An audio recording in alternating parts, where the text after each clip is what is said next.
Now up to this point, we've been doing a lot with quadratics and factoring. Today we're going to focus on the graph of a quadratic. So first let's talk about the parts of a quadratic graph. Now what does a quadratic graph look like? It looks like what we call a parabola. That's the shape of a quadratic equation. Now depending on your a term, that will tell you which way this parabola faces. So if a is positive, it's going to face up. If a is negative, it's going to face down. The vertex is the next part of the quadratic, and that's either the highest or lowest point, depending on which way the parabola is facing. And you can consider it the center of the parabola. Next, we have a y-intercept. That's the point at which the graph crosses the y-axis. We also have x-intercepts. These are the points at which the graph crosses the x-axis. You can also think of them as the solutions to the equation that can be found by factoring. So all of that work that we did with factoring is going to tell us where the graph crosses the x-axis. Lastly, we have the axis of symmetry, which you can abbreviate as AOS, and that's the line that divides the parabola into two congruent halves. So here's an example of a parabola, and this one must be a positive value for a because it's facing up. The vertex, in this case, is the lowest point. That's this point down here. We have a y-intercept over here on the left. And then we have two x-intercepts. You won't always have two x-intercepts. Sometimes you might only have one, or sometimes you might not have any at all. And then lastly, we have the axis of symmetry, and that's the line that divides this parabola in half into two equal halves. And that's this line right here. All right, let's take a look at some examples. All right, this says sketch the graph of the parabola that has the given vertex and the equation y equals negative parentheses x minus 5 parentheses x plus 1. So because we know that having something in factored form will actually let you know where the x-intercepts are, we're going to go ahead and use that information. So remember that since this is already in factored form, we can simply take each of those factors, set them equal to 0, and solve, and we get x equals 5 and x equals negative 1. Those are the two places where our x-intercepts are. So I'm going to put a point at 5 and at negative 1. Now we probably have enough to be able to sketch this parabola. So since we know that the vertex, which is given here, is at 2, 9, we can draw our parabola like this. And that's it. All right, let's look at example 2.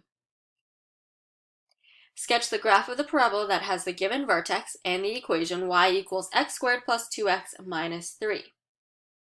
Now this one is in standard form, not factored form, so let's go ahead and take that standard form and get it into factored form since we've done so much practice with that. So we're trying to find two numbers that will multiply to negative 3 and add to positive 2.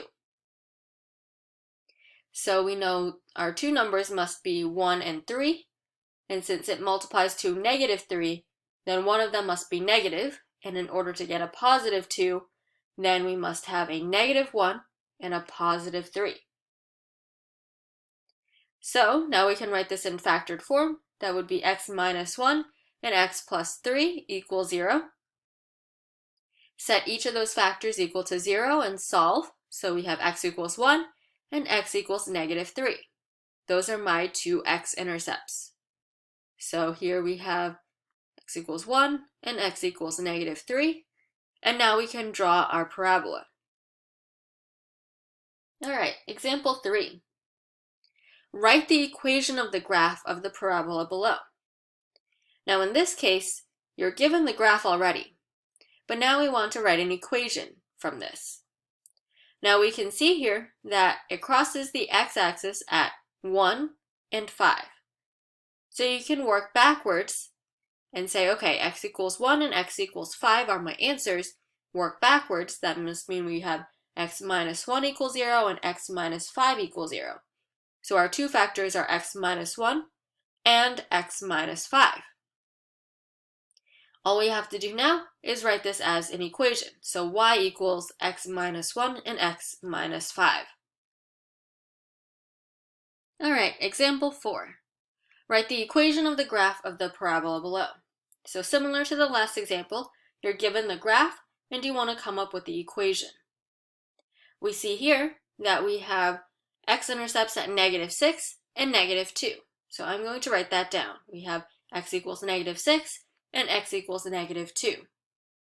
Working backwards, we know this must mean that we have x plus 6 as a factor and x plus 2 as a factor as well. So write those two factors together and set them equal to y, and that will give me the equation of this graph. Alright, our last example. Give each of the following using the graph of the parabola below.